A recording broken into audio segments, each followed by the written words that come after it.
La situation est toujours confuse au sommet de l'État en Libye, où deux premiers ministres revendiquent le pouvoir légitime depuis près de 2 semaines.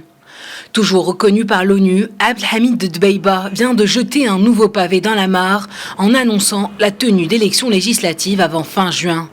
Dans une allocution télévisée ce mardi, il a de nouveau défié le Parlement qui lui a désigné un successeur et a réaffirmé son intention de ne céder le pouvoir qu'à un gouvernement démocratiquement élu. Je l'ai dit auparavant et je le dis à nouveau avec sincérité. Le plus grand accomplissement que je puisse réaliser dans ma vie est de céder le pouvoir à travers des élections. Je n'accepterai en aucun cas de le céder au chaos.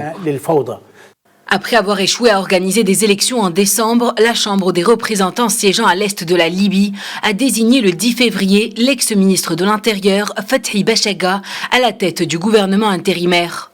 La décision a été approuvée par la deuxième chambre du Parlement, basée à Tripoli, mais Abdelhamid Dbeibah s'y oppose toujours. Le nouveau gouvernement, conduit par Fathi Bachagha, doit être annoncé dans les prochains jours. Dbeibah a de son côté annoncé une feuille de route politique marquée par la tenue d'élections législatives suivie par l'élaboration d'une constitution. Nous devons former une commission technique chargée de préparer la loi sur les élections législatives que le Conseil des ministres soumettra au Conseil suprême de l'État conformément à l'accord politique. Ce texte sera ensuite renvoyé à la Chambre des représentants pour approbation dans les 2 semaines. Si cela n'est pas possible en raison d'un conflit d'intérêts, il reviendra au forum du dialogue politique de trancher avant promulgation par décret du Conseil présidentiel.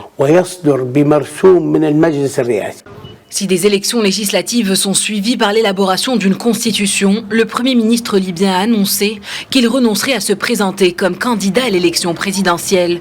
Reste à savoir si cette garantie suffira à éloigner le spectre d'un nouvel embrasement 11 ans après la chute de Mouammar Kadhafi.